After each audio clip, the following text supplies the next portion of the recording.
Okay, do you support memorizing the Qur'an versus learning Arabic first for children and adults? I mean, it's hard to answer this question really. It depends on the children and adults and the system that we have. If we have in control a school or classes where we can have a curriculum the way we want, form it the way we want, then I would say they should go hand in hand, which means we should teach them Arabic, but not wait until they know a certain degree of Arabic and then teach them the Qur'an. But teach them Qur'an and Arabic at the same time. And the knowledge of Qur'an will help the understanding of the Arabic language, and the knowledge of the Arabic will help understanding the Qur'an. So I would say, if you can have them go hand in hand, that would be the best option, wallahu alam. What should an orphan woman do if she sees a single man she likes, the Imam does not want to get involved?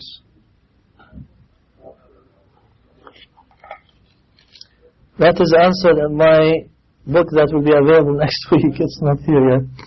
About, courting and how to select a husband and how to go about the marriage contract and so on. But briefly what I would say, first of all, orphan woman is not clear what it means. Orphan, does it mean that she is underage and she is orphan, or she means that her parents died, her father rather, that's what orphan means, that her father died and she is still a virgin?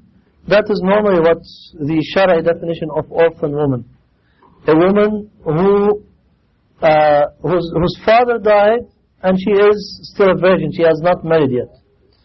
So if this is the case, or I will answer a more general case, because probably that's what the sister means, that she has no relatives, probably no male relatives, regardless of whether she is virgin or not, and the Imam does not want to get involved. Now it is the responsibility of the Imams in the country where we are living, in the conditions that we are in, to be involved in such cases, because as Rasulullah ﷺ says that as-sultanu waliyyu man la waliyya lah, which means the sultan or the person who is in charge, in authority among the Muslims, is the wali for one who does not have a wali. And so that means the sultan means the ruler, the Muslim ruler, or somebody who is representing him. And if there is no such authority, then it is the Muslim judge. If there is no Muslim judge, then in our country here, the people who take the position of judges are the Imams of the Masajid. So the Imam is supposed to take charge of this and represent the woman as her wali. Now if he does not want to do this, then usually in large cities like the one we are in, there are other masajid and other imams. So let her go to another imam who appears to care more about implementing the sunnah, and see if he can help her by being her wali or by appointing someone to be her wali, so that he can pursue the matter of her marriage. Is there anything in Islam that supports a woman to stay at home and not educate herself or work if she doesn't have very little children to take care of? And there's another question. Okay, I have a series of tapes, not here, but you can order them inshallah, about work issues for women. There were 2 tapes from sisters in Toronto last year, and I covered some of these questions in detail, so I suggest that, to go to them and listen to them, because there is a lot of elaboration there. But, in brief, to answer this question, we say that if the work of the woman or education, her education or work, does not involve disobedience, then it's permissible, otherwise it's not.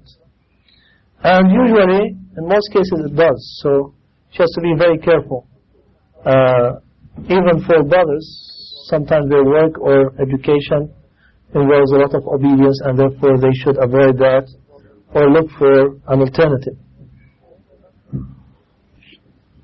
Should a woman not consider marrying a man if he does not want her to continue her education? And this is part of the answer to the first question. If her pursuance of education is Islamically justified, then he should support that. And if it is Islamically not justified, then he should not. He should be against that.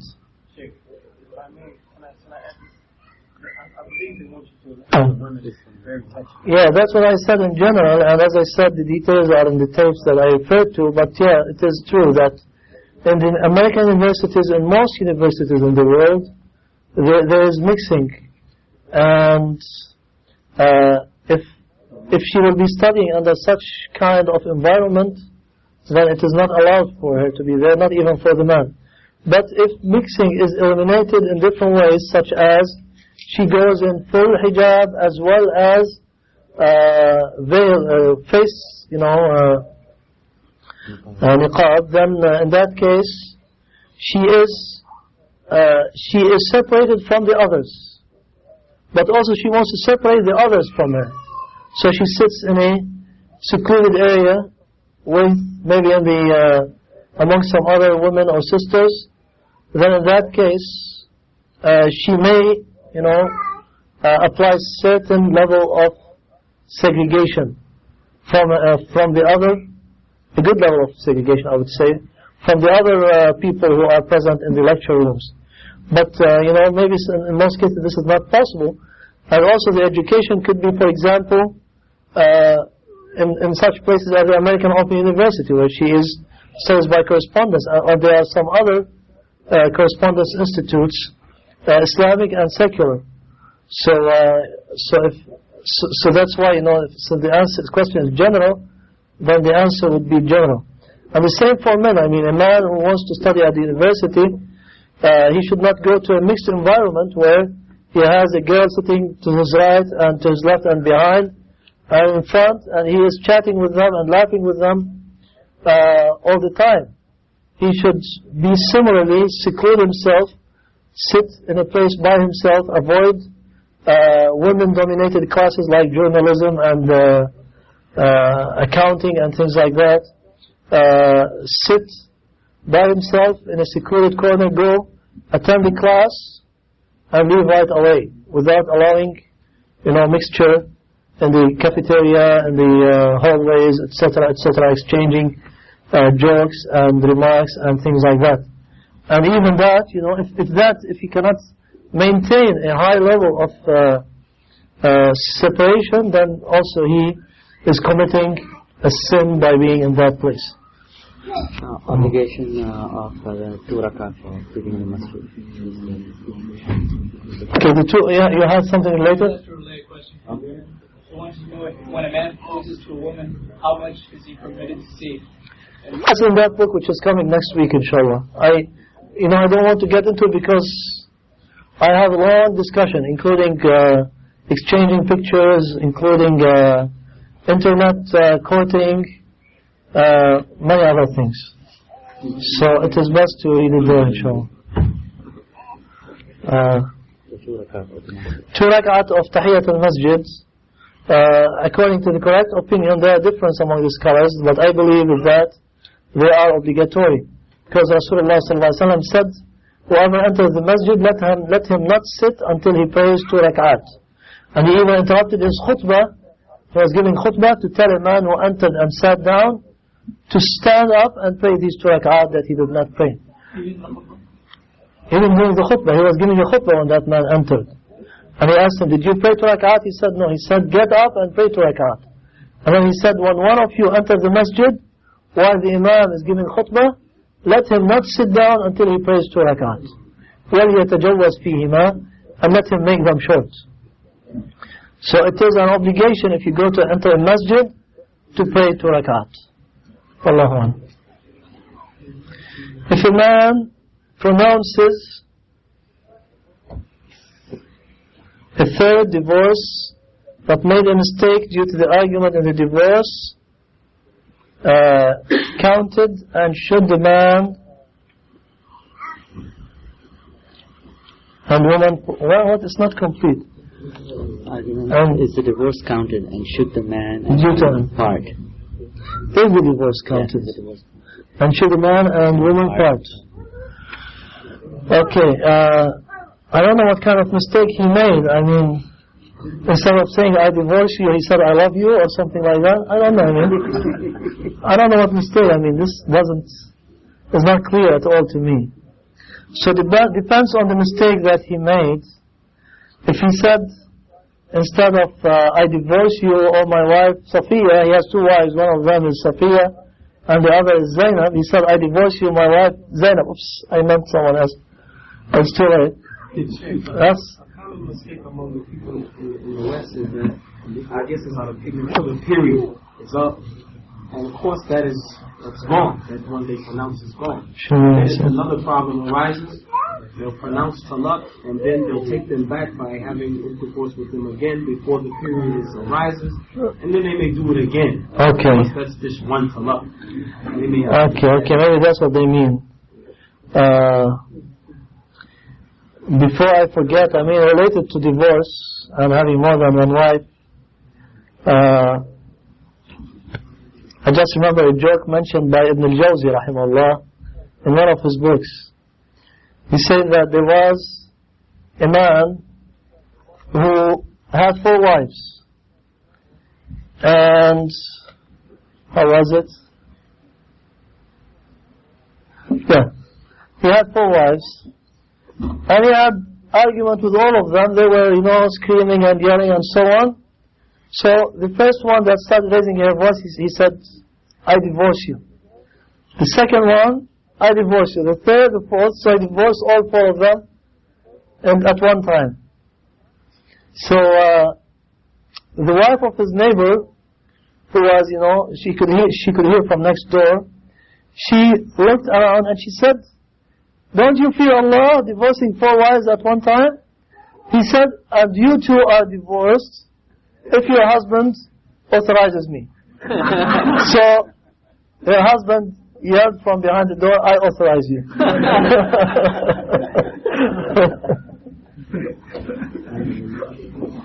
So he divorced 5 wives in one sitting. Anyways, if that is what the question means, that the mistake is because the divorce was made at the wrong time. What I believe, and this is also a point of difference among the scholars, some of them say that the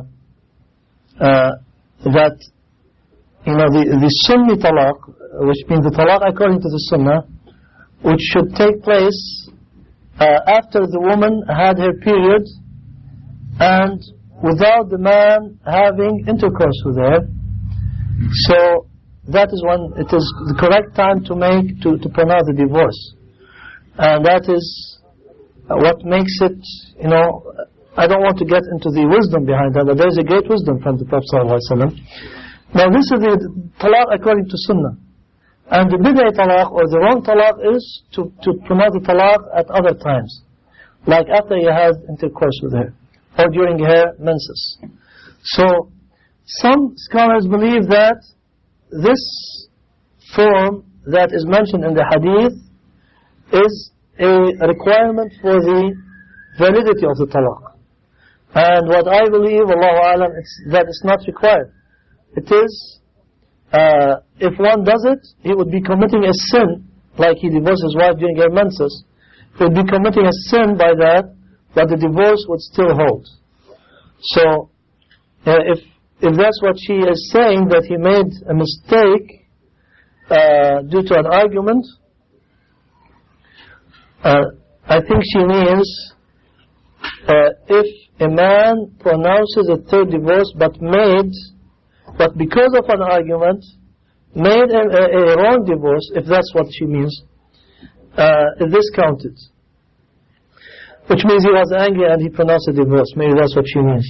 If that's what she means, then, as I said, the divorce will count in either case, whenever he says it.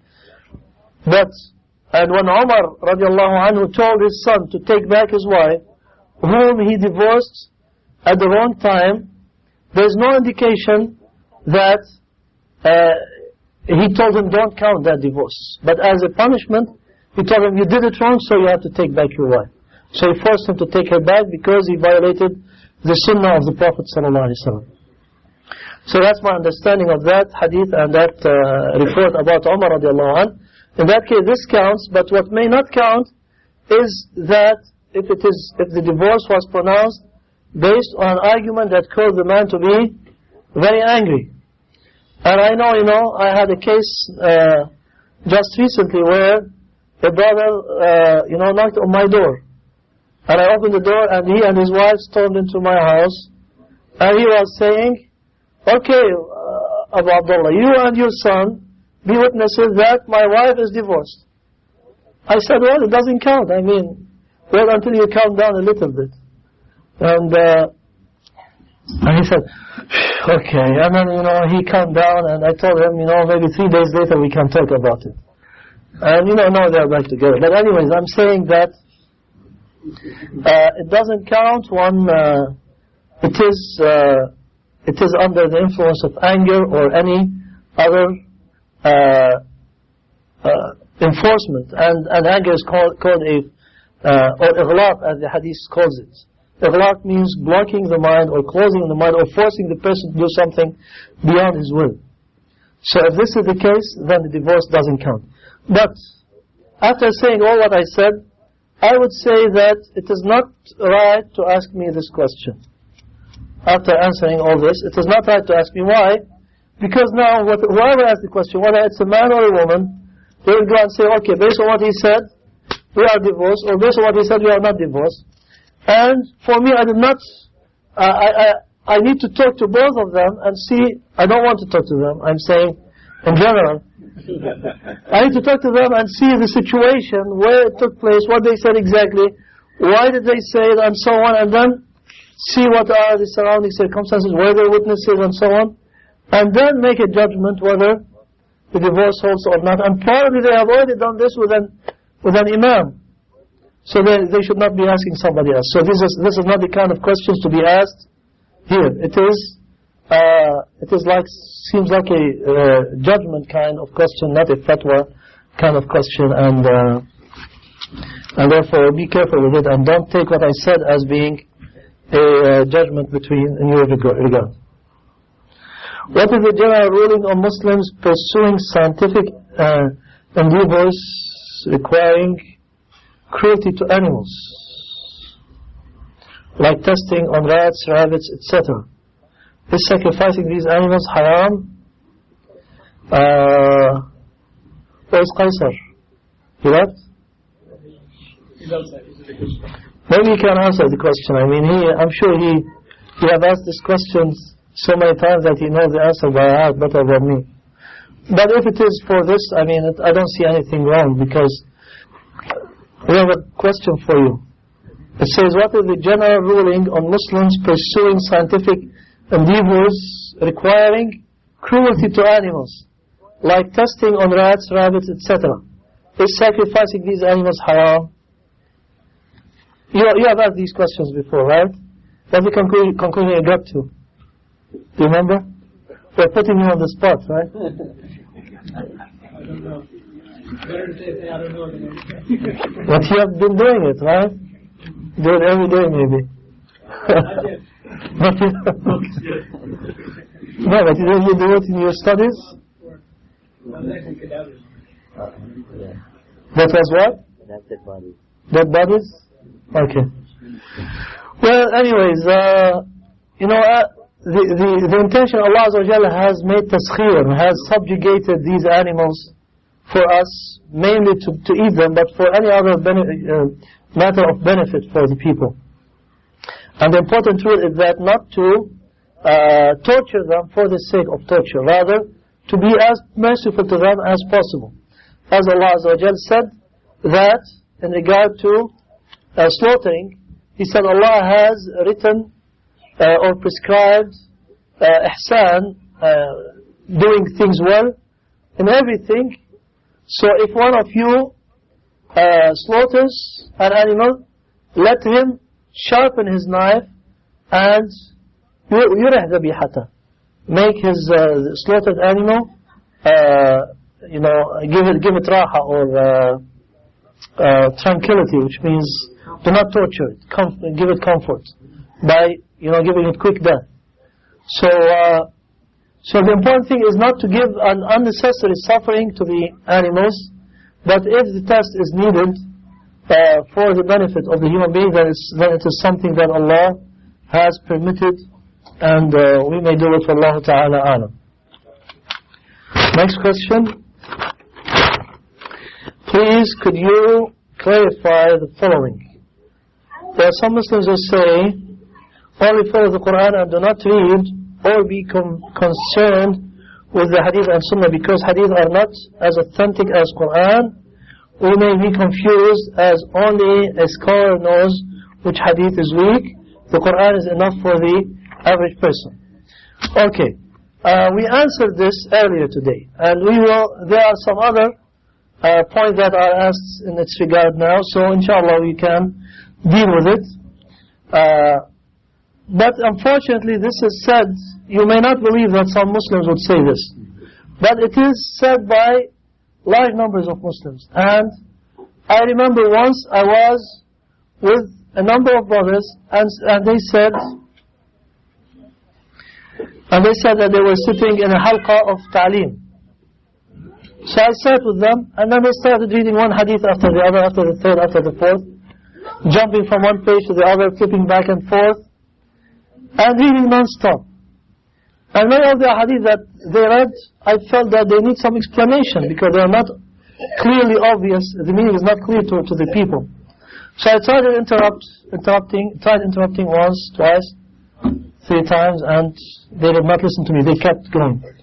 Then they got to the hadith, ما اجتمع قوم في بيت من بيوت الله يتلون كتاب الله ويتدارسونه بينهم إلا حفتهم الملائكة وغشيتهم الرحمة وتنزلت عليهم السكينة وذكرهم الله في من عنده. Whenever a group of people sit together in the house, one of the house of Allah, reading the book of Allah and studying it among themselves, that the mercy will descend on them, and so on. So I said, wait a minute. You see, this hadith is not saying reading the book of Allah, it says studying it among themselves. What is the benefit of reading if you do not want to explain and study and understand? And the answer was to me almost, verbatim. He said, we only read the hadith for the barakah of reading it. That was the answer that was given to me. That we only read it for the barakah. We do not read it to learn, in other words, because the knowledge comes to us in different ways, by asking certain narrow-minded scholars that we consider as scholars, and they tell us what to do, and that's it. We go by what they tell us. So this is a wrong understanding, wrong impression that some people have, and it is true that the hadith is not as authentic as the Qur'an. The Qur'an is the most authentic book on the surface of the earth. But the hadith is the most, in general, the Sunnah is the most authentic compilations after the Qur'an on the surface of the earth. And there is, if the Qur'an is the most authentic, it doesn't mean that we drop everything else besides it. Otherwise, let us burn all the books in the world and just leave the Qur'an, because everything else is not as authentic. Even science books, you can find mistakes in them. So this is a statement that carries no practical meaning. And then it says, we may be confused, as only a scholar knows which hadith is weak and which is not. This used to be true before, and maybe a few decades ago.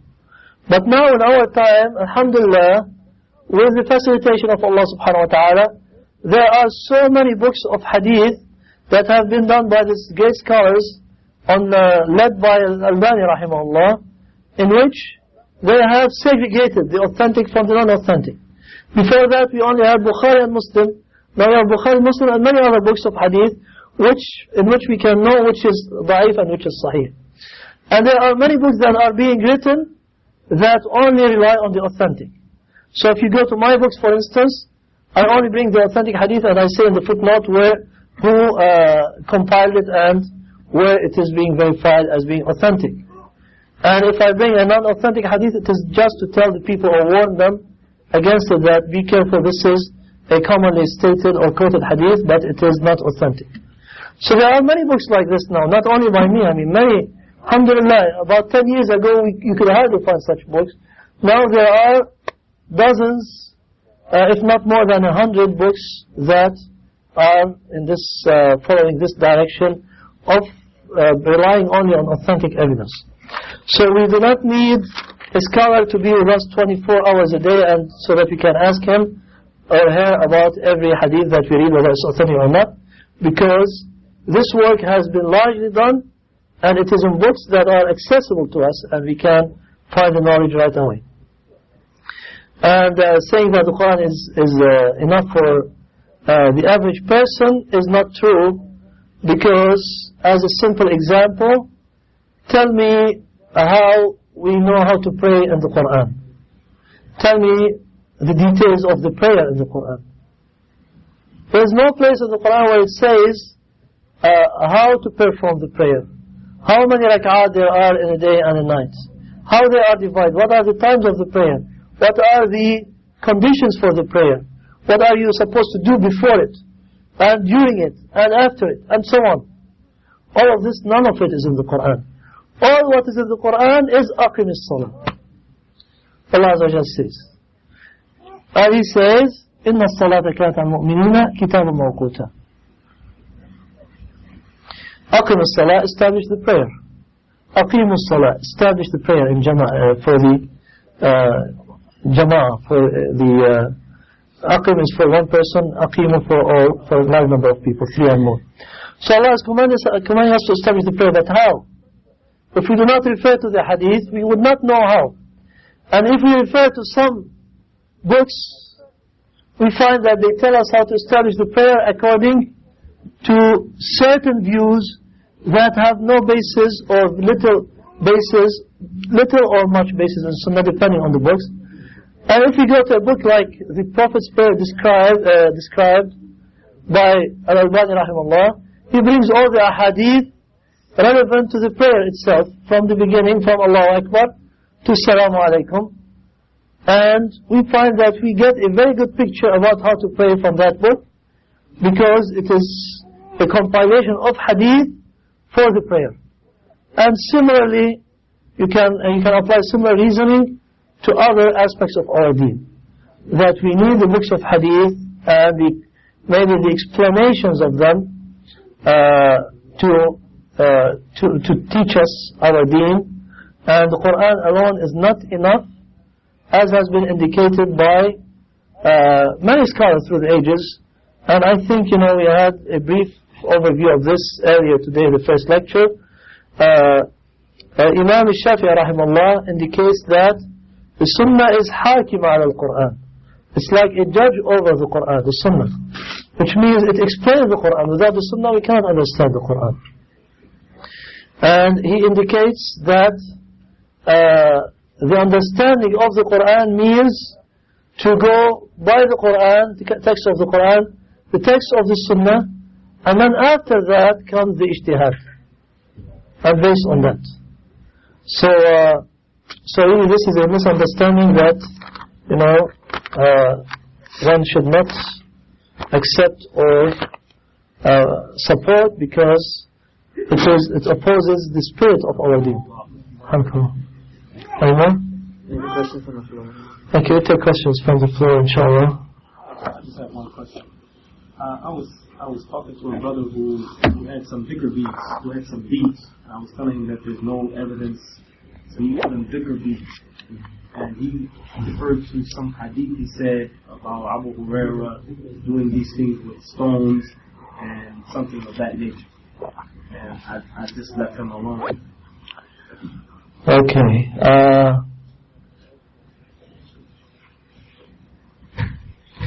For what they call the dhikr beats, or rosaries, it's a Christian habit that was later on adopted by the Muslims, unfortunately. And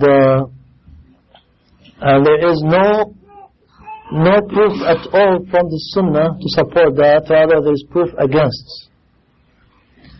For the dhikr beads, what is mentioned about Abu Hurairah, it's baseless. They say that Abu Hurairah had a very long string with beads that he used to count with, or they say that he had a big pile of flax that he used to count with. All of this is not true and has no basis among the scholars of Hadith.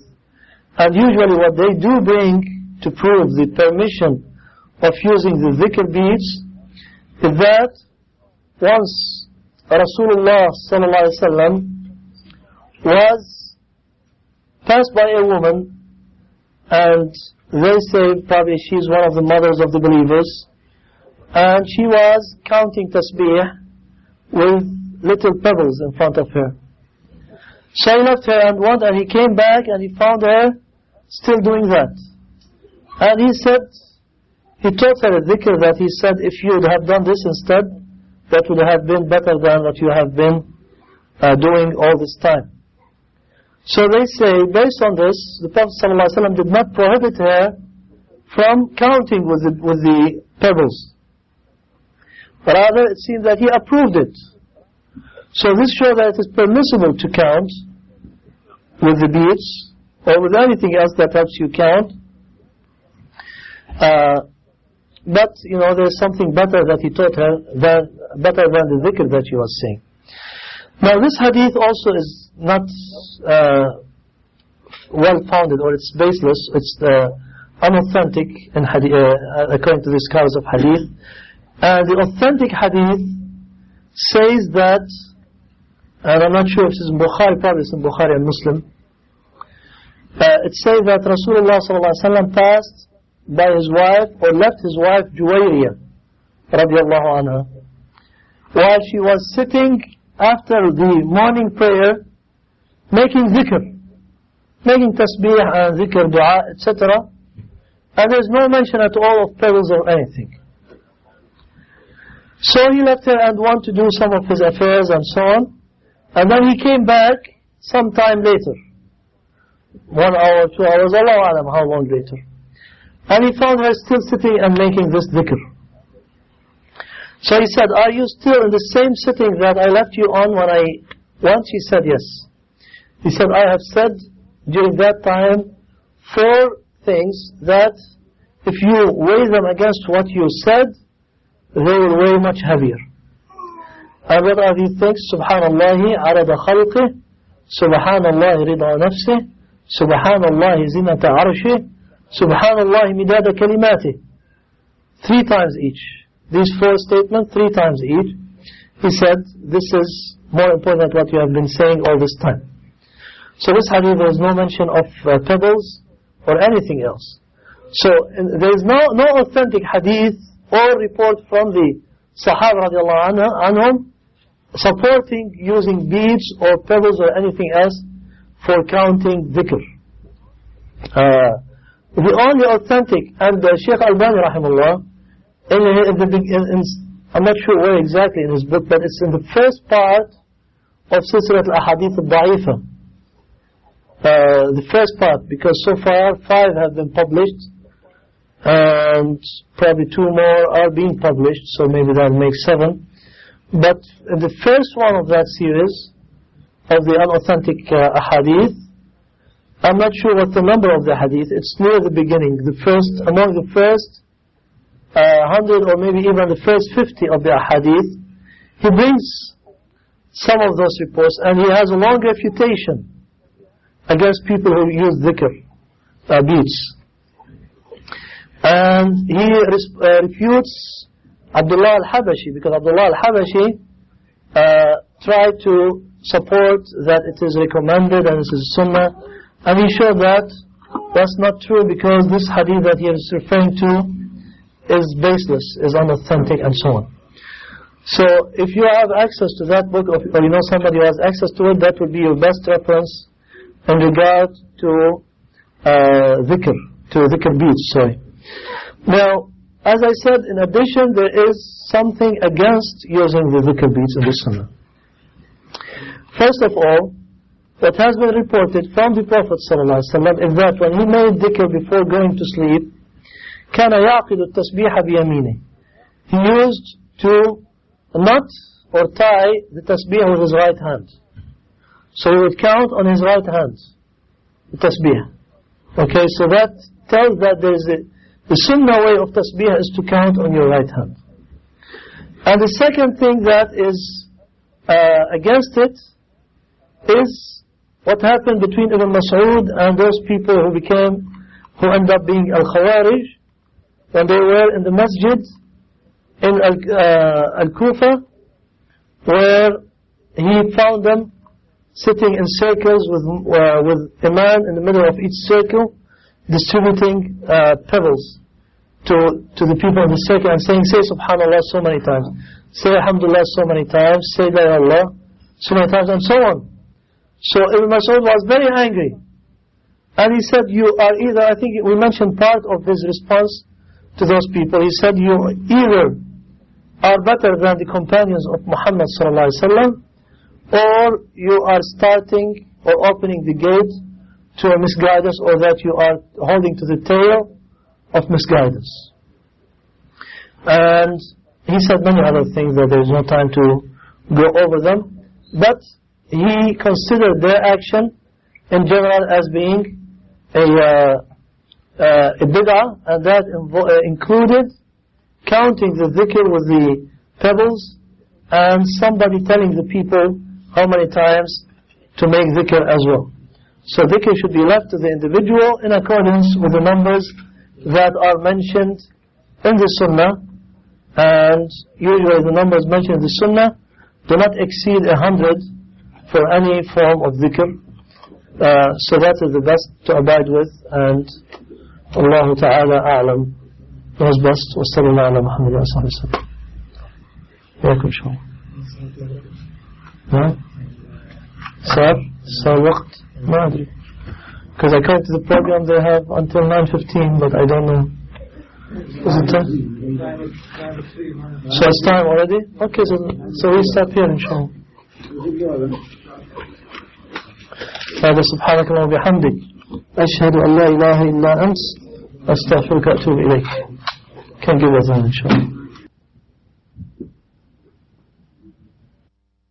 الحمد لله نحمده ونستعينه ونستغفره ونعوذ بالله من شرور أنفسنا ومن سيئات أعمالنا. من يهده الله فلا مضل له ومن يضلل فلا هادي له وأشهد أن لا إله إلا الله وحده لا شريك له وأشهد أن محمدا عبده ورسوله. يا أيها الذين آمنوا اتقوا الله حق تقاته ولا تموتن إلا وأنتم مسلمون. يا أيها الناس اتقوا ربكم الذي خلقكم من نفس واحدة وخلق منها زوجها وبث منهما رجالا كثيرا ونساء واتقوا الله الذي تساءلون به والأرحام إن الله كان عليكم رقيبا. يا أيها الذين آمنوا اتقوا الله وقولوا قولا سديدا يصلح لكم أعمالكم ويغفر لكم ذنوبكم ومن يطع الله ورسوله فقد فاز فوزا عظيما. أما بعد، فإن خير الحديث كتاب الله وخير الهدي هدي محمد صلى الله عليه وآله وسلم وشر الأمور محدثاتها وكل محدثة بدعة وكل بدعة ضلالة وكل ضلالة في النار. وبعد. So now we continue with our discussion of the hadith of al-Zulm, the explanation of the hadith about al-Zulm by Ibn Taymiyyah rahimahullah, the explanation. And this is the third lecture about this hadith. And I mean, the first lecture was basically an introduction, and we mostly talked about the biography of Ibn Taymiyyah rahimahullah. We hardly touched the hadith, and so our discussion really was in the previous lecture mostly. We did not cover much of the book of the discussion of Ibn Taymiyyah, and I skipped some parts which relate to his refutation of the philosophical arguments of the Qadariyah, mostly the Jabriyah, another case, in some cases. So now inshallah I'll try to summarize this and get out of this discussion with something that hopefully will stick in our minds, realizing that the subject that we have been discussing so far is a hard subject to understand, and one would need to go over it a few times before it sticks to the mind. But I think that we did well yesterday in discussing it, or better than what I was afraid. Because I was afraid that, by the time I finish half of my talk, everyone will be asleep on the floor. But at least, alhamdulillah, I saw that most of the people were awake until the end. So, I don't know, their eyes were open at least. So that was a good indication that we did okay to some degree. But anyways, inshallah, what I'll do now is summarize what we talked about yesterday, and then try to reach a conclusion in this discussion, because we have not finished the discussion, this part of the discussion. Inshallah, we'll finish it soon. So maybe in this side of the tape, which is 45 minutes, we can finish this part, and then we start another lecture with the next part of the discussion of the Hadith, which is, so far we're talking about dhulm as related to Allah Azza wa Jal.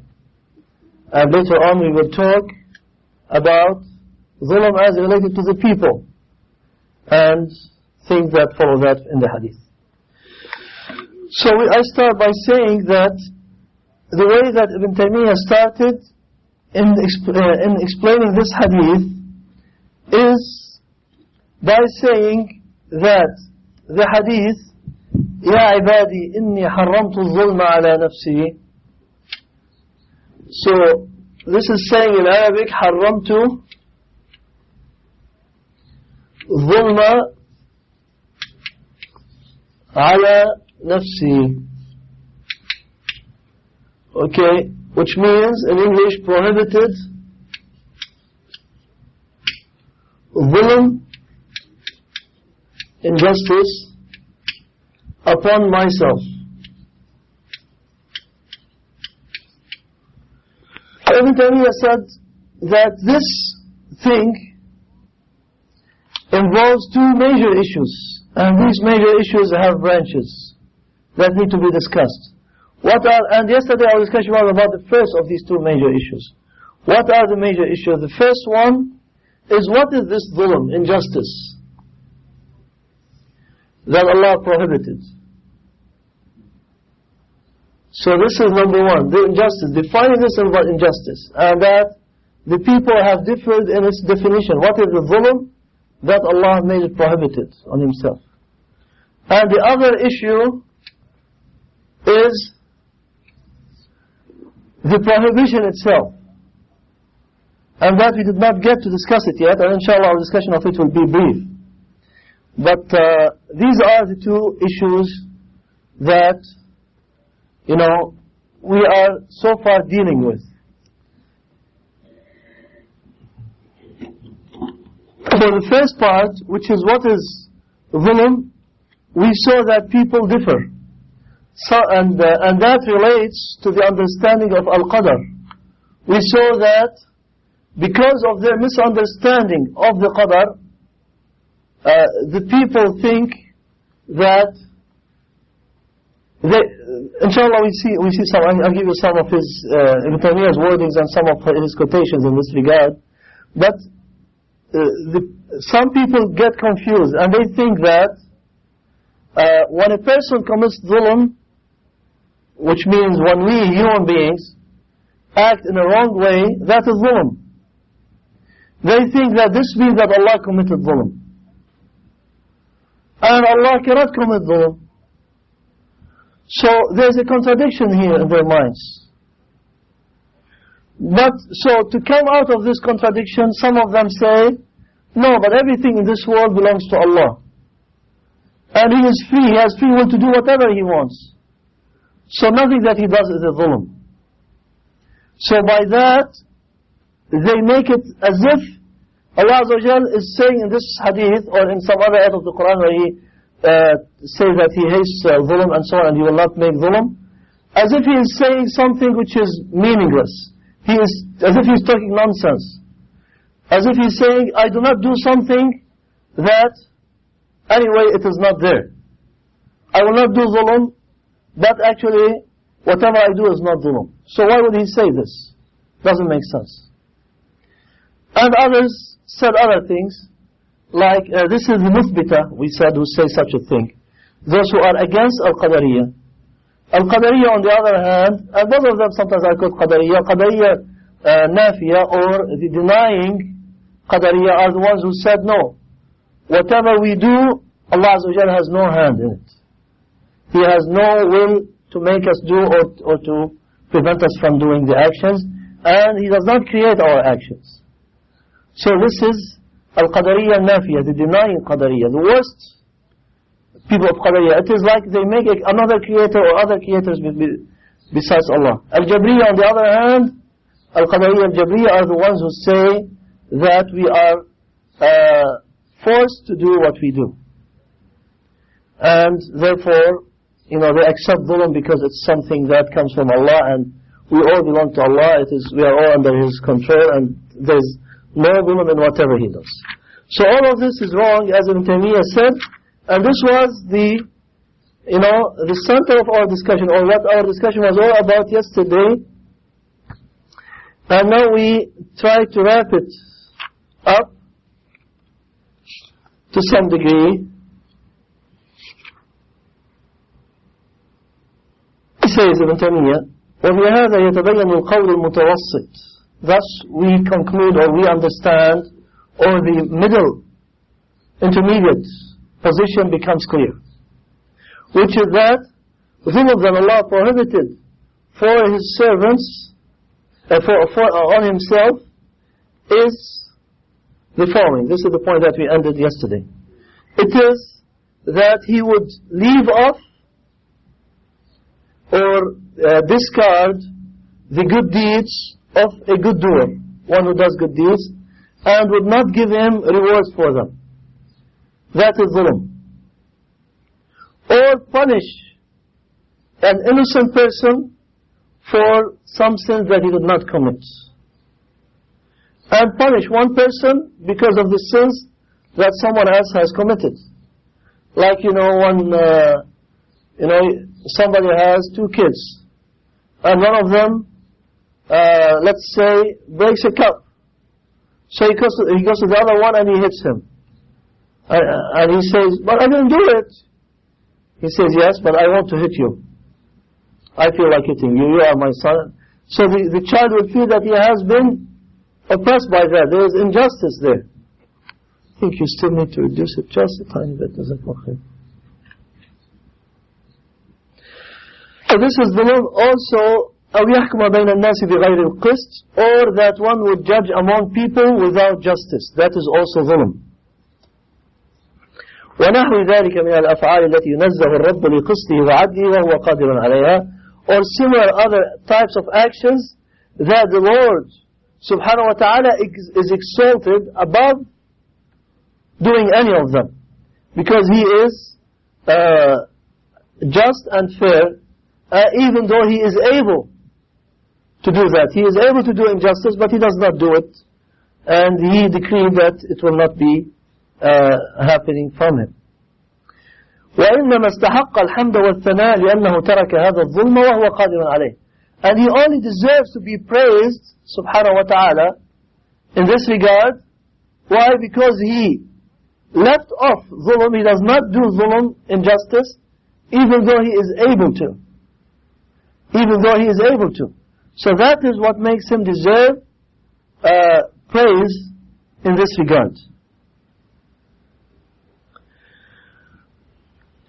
Oh, and then he says, similar to the fact that Allah is munazzah, which means exalted above having any of the attributes of imperfection, any of the bad attributes or lowly attributes, similarly he is exalted in his actions from anything which is wrong or imperfect. So this is the belief, the correct belief in regard to dhulm, and this is the belief of Ahl Sunnah. So this is what I just said in the last minute or two is indeed what we need to understand about the meaning of dhulm. Now he says, as for the other people that we spoke about, what they are saying is that there's nothing that we need to say that Allah is exalted about doing, or he would not be doing it, because everything belongs to him and he can do whatever, whether it's right or wrong, in his dominion. This is not the only thing that Allah Azza wa Jal made it an obligation upon himself. There are other things that Allah promised to do or made an obligation on himself to do or not to do. And there are some examples here that Ibn Taymiyyah brings. I'll mention a few of them. For instance, Allah Azza wa Jal says, وَإِذَا جَاءَكَ الَّذِينَ يُؤْمِنُونَ بِآيَاتِنَا فَقُلْ سَلَامٌ عَلَيْكُمْ كَتَبَ رَبُّكُمْ عَلَى نَفْسِهِ الرَّحْمَةِ. Which means, when the people who believe in our ayat come to you, then tell them, Salamun alaykum, salam be to you. كَتَبَ رَبُّكُمْ عَلَى نَفْسِهِ الرَّحْمَةِ. Your Lord has prescribed upon himself mercy, rahmah. So rahmah is something that Allah has prescribed on himself, just as he has made prohibited for himself the injustice. And in the two Sahihs, in Bukhari and Muslim, Abu Hurairah radiallahu anhu reported that Rasulullah sallallahu alayhi wa sallam said, إِنَّ اللَّهَ لَمَّا قَضَى الْخَلْقَ كَتَبَ عَلَى نَفْسِهِ كِتَابًا فَهُوَ مَوْضُوعٌ عِنْدَهُ فَوْقَ الْعَرْشِ. When Allah created the creation, He wrote upon Himself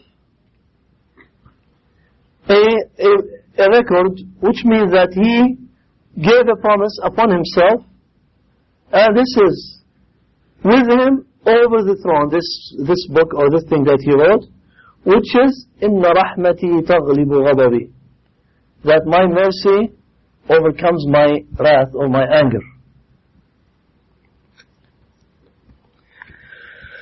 Clearly Allah Azza wa Jalla says, وَكَانَ حَقًّا عَلَيْنَا نَصْرُ الْمُؤْمِنِينَ.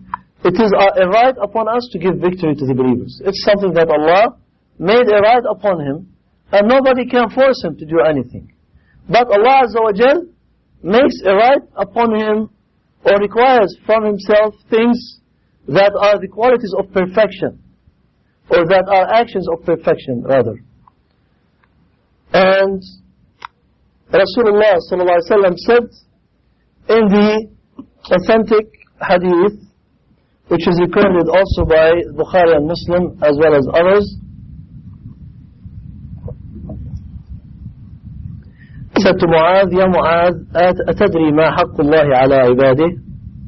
He said, O Mu'adh, do you know what is the right of Allah on His servants? قال الله ورسوله أعلم.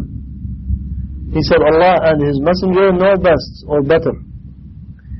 He said, حقه عليهم أن يعبدوه ولا يشركوا به شيئا. His right upon them is that they worship Him and join no one or nothing with Him in worship. Then he said, قال أتدري ما حق العباد على الله إذا فعلوا ذلك? Do you know what is the right of the servants on Allah? What if they do this? When they do this? When they don't join partners with Him? He said, Allah wa Rasuluhu A'lam, same thing, Allah and His Messenger know better. He said, حقهم عليه ألا يعذبهم. His right, their right upon Him is that He would not punish them. So again, it's a promise that Allah gave on Himself, or of His own. And similarly,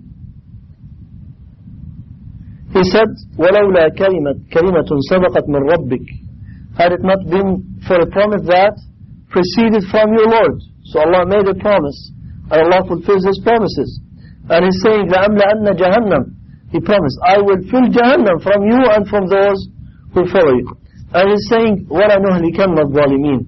And we will destroy the transgressors. And He's saying, لأكفرن عنهم سيئاتهم ولأدخلنهم جنات تجري من تحتها الأنهار فالذين هاجروا وأخرجوا من ديارهم وأوذوا في سبيلي وقاتلوا وقتلوا لأكفرن عنهم سيئاتهم. Those who do the good deeds mentioned here, هاجروا وأخرجوا من ديارهم وأوذوا في سبيلي وقاتلوا وقتلوا. Those who fight in the way of Allah and are driven out of their homes for His sake, لأكفرن عنهم سيئاتهم. He promises that He will do this for them, expiate their sins and admit them into the Jannah and so on. So even though the servant, he has amirun wa nahin, he has someone who commands him or who prevents him from doing what he is doing, or command him to do what he is supposed to do. وَالرَّبُّ الَّذِي لَيْسَ فَوْقَهُ أَحَدٌ. The Lord, Allah subhanahu wa ta'ala, there is no one above Him. And yet, أن يكتب أن يكون هو الآمر الكاتب على نفسه الرحمة والناهي المحرم على نفسه الظلم أولى وأحرى. يعني, if we can understand, if it makes sense to us, that a person who is controlled by others, we human beings, we are under the control of Allah subhanahu wa ta'ala. We are subordinates to others, and above all is Allah subhanahu wa ta'ala. We are commanded by certain commands to do, and we are prohibited by certain prohibitions from doing other things. Now, if this applies to us who are enforced, that we have somebody above us to tell us what to do, then this applies or can understood even easier for someone who does not have anyone above him to decide for himself what he should do and what he should not do, to ordain on himself certain things and to prohibit other things for himself.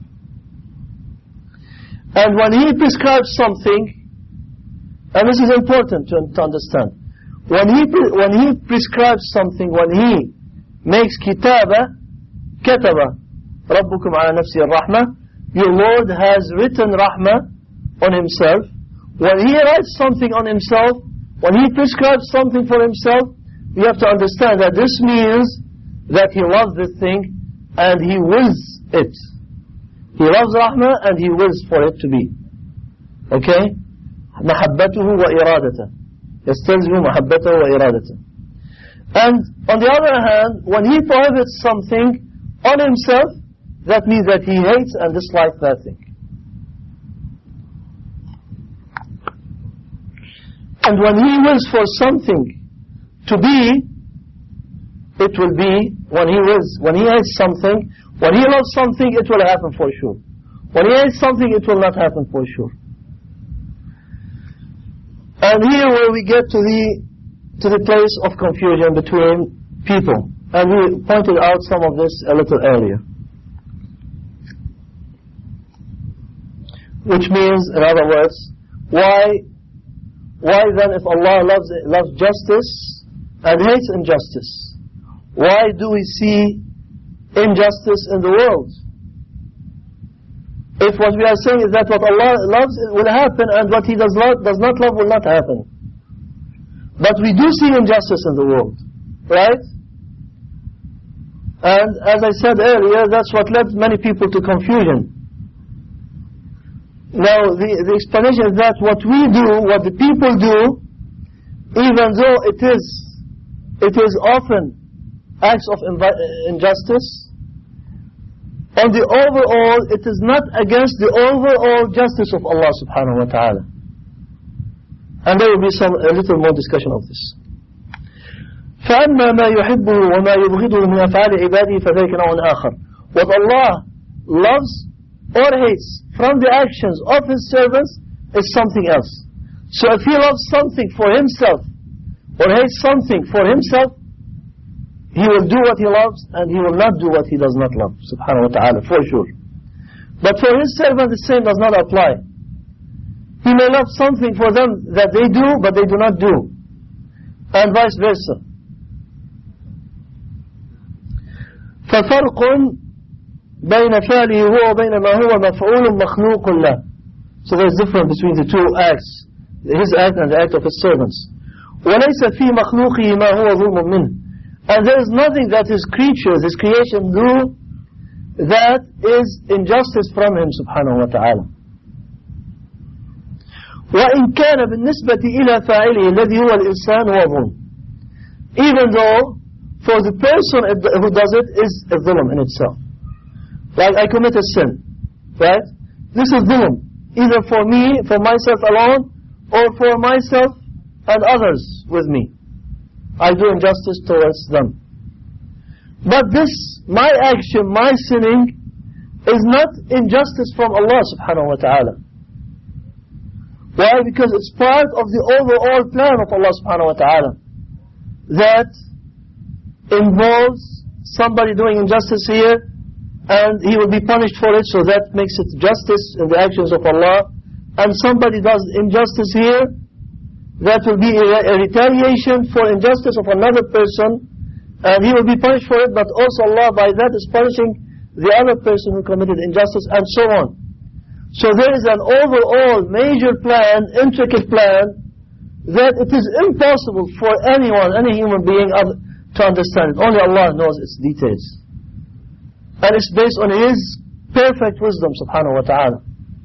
So any act that happens in this world of injustice, it is not an absolute injustice, you can say, of the acts of Allah subhanahu wa ta'ala, even though it is something that Allah does. But indirectly, of course. It is not something that He does directly. His absolute actions are all justice, pure justice.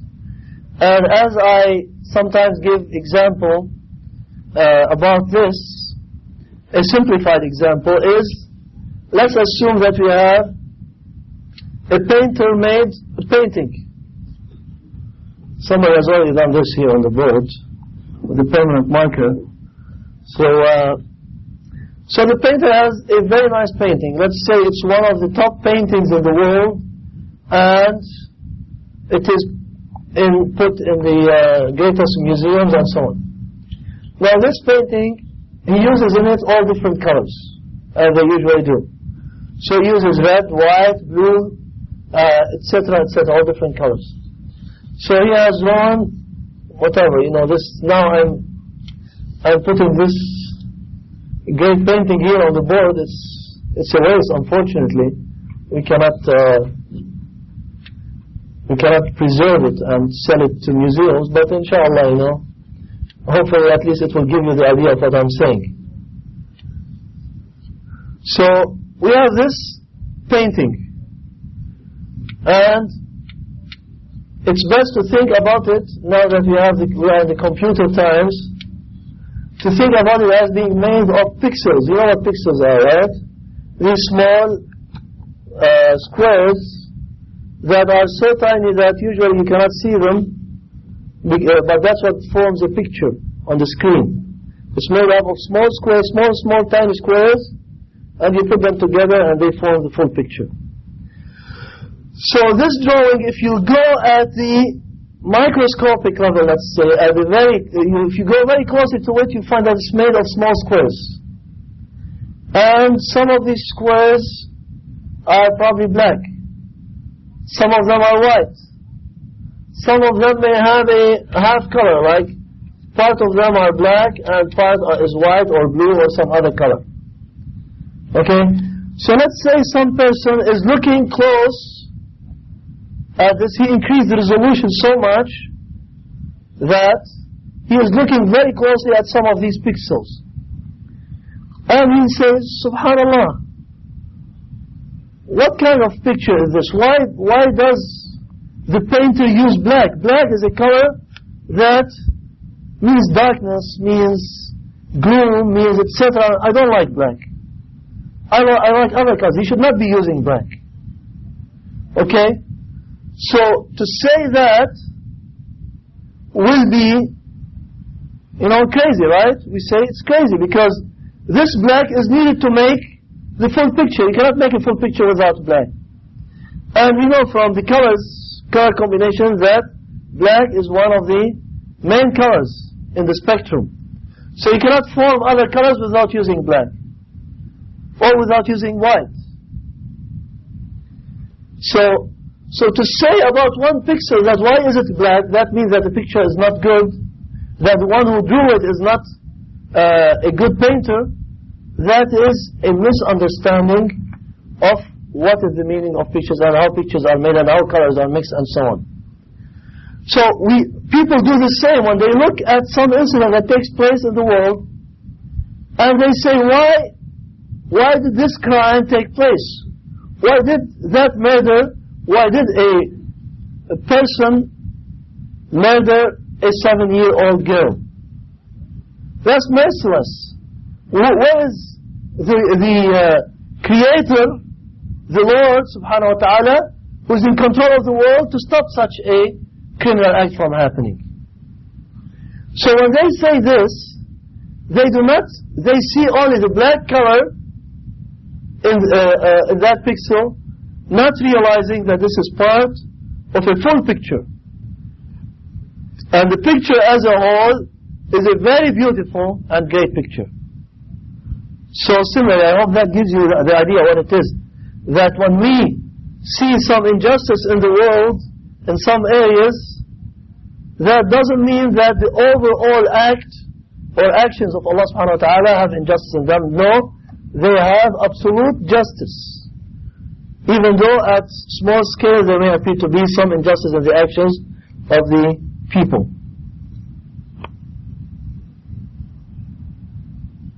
كما أن أفعال الإنسان هي بالنسبة إليه تكون سرقة وزنا وصلاة وصوما والله تعالى خالقها بمشيئته. Similar to that, the actions of the human being in relation to him, to the human beings, would or could be stealing or zina, adultery, or on the other hand it could be prayer and fasting. And Allah Azza wa Jal creates all of that with His will. Everything in the world is created by Him. But they are not, in relation to Allah, they are not like that. They are not, we cannot say that Allah is the one who, wal-iyadhu billah, stole. Because the servant, the abd, the created one stole. Or that Allah performed the prayer because the created one performed the prayer. Allah Azza wa Jalla has created every person who does something and the thing that he does as well. As in Sahih Bukhari, that al-Bayhaqi, that Hudayfa radiallahu anhu said that Rasulullah sallallahu alayhi wa sallam said, إِنَّ اللَّهَ خَالِقُ كُلَّ صَانِعٍ وَصُنْعَتِهِ, which means Allah is the creator of every maker and the thing that He makes. The thing that Allah described on Himself, He deserves praise for them. And وهو مقدس عن ترك هذا الذي لو ترك لكان تركه نقصا. And He is hallowed above doing or exalted above doing that which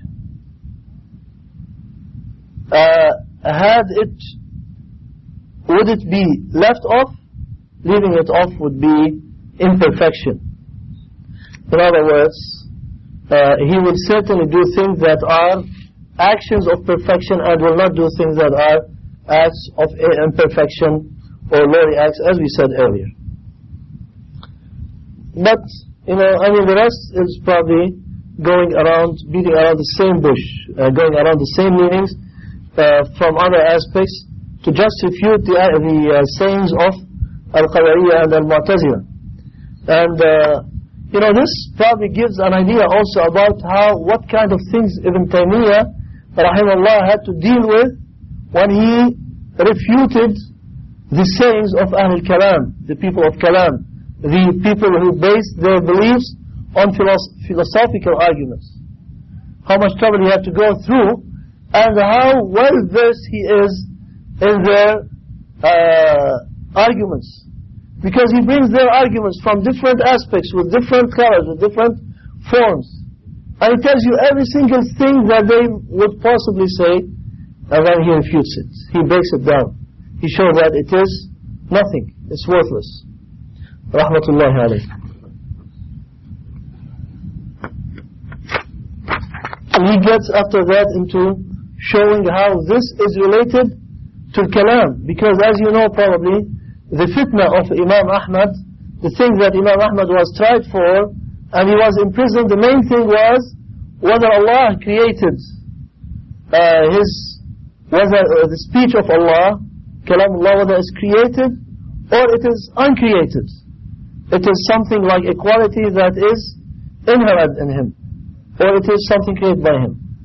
And this whole issue was brought up similarly by those people who have that kind of philosophical tendency, and they confused multitudes of people by that, until the Imams of Sunnah, headed by Imam Ahmad rahmatullah alayh, stood in their face and showed their falsehood.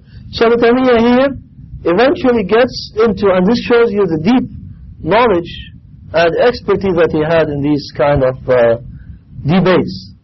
He eventually shows you that what they say, Qadariyah and people like them, leads to saying what those Mu'tazila also said in regard to the speech of Allah Azza wa Jal, and all of it being, wrong and contradictory with the teachings of the Sunnah. Okay, I will quickly go over the second one, as I said, which is we defined what is injustice and what is the prohibition. We have been talking about this actually, probably you did not notice it. I have been talking about the second point, but I did not clearly indicate that I started talking about it. So now I will summarize what he says, what Ibn Taymiyyah says in a few words, even though he says it in the beginning of the discussion of that. And then we try to recap the whole thing. He says that the second issue is people in regards to what is possible for him to do, subhanahu wa ta'ala, what is good for him to do, what is possible for him to do, and what is not possible to believe that he does. ما يجوز وما لا يجوز منه ثلاثة أقوال. They have three different opinions in this regard. Like in the other case, like the definition of dhulm. We saw that dhulm, they have three different opinions. The definition of what is possible for him to do and what is not possible for him to do, also the people differ into three parts, and as usual, who are the right ones? The middle, the wasat. فالطرف الواحد طرف القدرية. The first side are القدرية, those that we talk about that deny the qadar, and وهم الذين حجروا عليه أن يفعل إلا ما ظنوا بعقلهم أنه الجائز له. They say Allah may not do anything except what they think with their limited understanding and wrong understanding, they think that it is permissible for him to do. حتى وضعوا له شريعة التعديل والتجويز, until they put for Allah Azza wa Jal a law called the law of ta'dil and tajweez, what is adl for him to do and what is jaiz for him to do, what is just for him to do and what is permissible for him to do. فأوجبوا عليه بعقلهم أمورا كثيرة. So they made obligatory on him many things, that he should do them, and other things prohibited for him. The other side are those who responded to them and went to the other extreme in responding to them. And they said Allah cannot be exalted from any action. Because, as we said earlier, he has free will to do whatever he wishes in his dominion. And the third side, or the middle side, who said that there is Allah Azza wa Jal is exalted from committing any act of injustice, and He is the one who willingly, subhanahu wa ta'ala, decided that he will not do it, and it should not be done by him. And the other side, similarly prohibited for himself doing things that are wrong or injustice, and made it an obligation on himself not to do it willingly.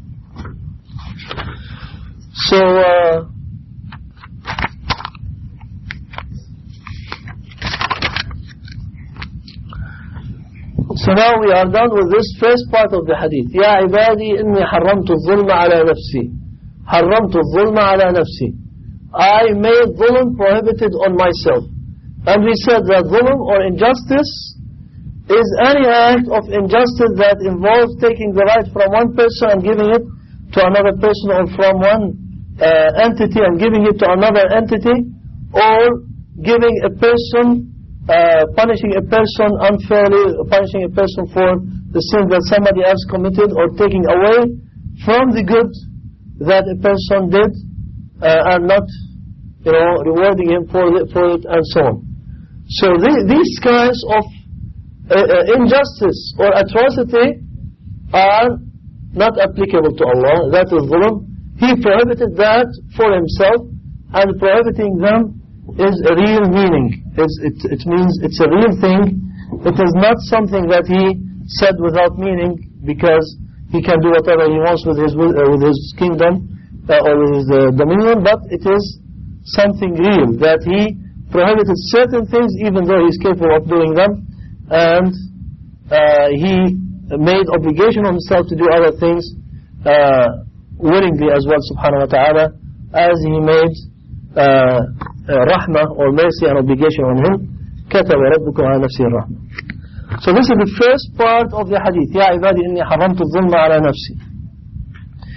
And it is actually the hardest part of the hadith in explanation, because it gets into the arguments of al-Qadariyah and al-Jabriyah and al-Mu'tazila and so on. So having been done, briefly in this brief coverage with it, now we go over to the second part. We just have like 5 minutes left on the tape, so inshallah we can start with the second part at least. The next part of the hadith, Rasulullah sallallahu alaihi wasallam said that Allah Azza wa Jalla said, وَجَعَلْتُهُ بَيْنَكُمْ مُحَرَّمًا فَلَا تَظَلَمْ. And also I made it prohibited among you, about dhulm, injustice. I have made it prohibited among you, so do not oppress each other. Do not oppress each other. Now here, before saying anything more, Ibn Taymiyyah stops to say it should be known that this hadith is of great value and position, and that's why Imam Ahmad used to say this is the most valuable hadith for the people of Sham.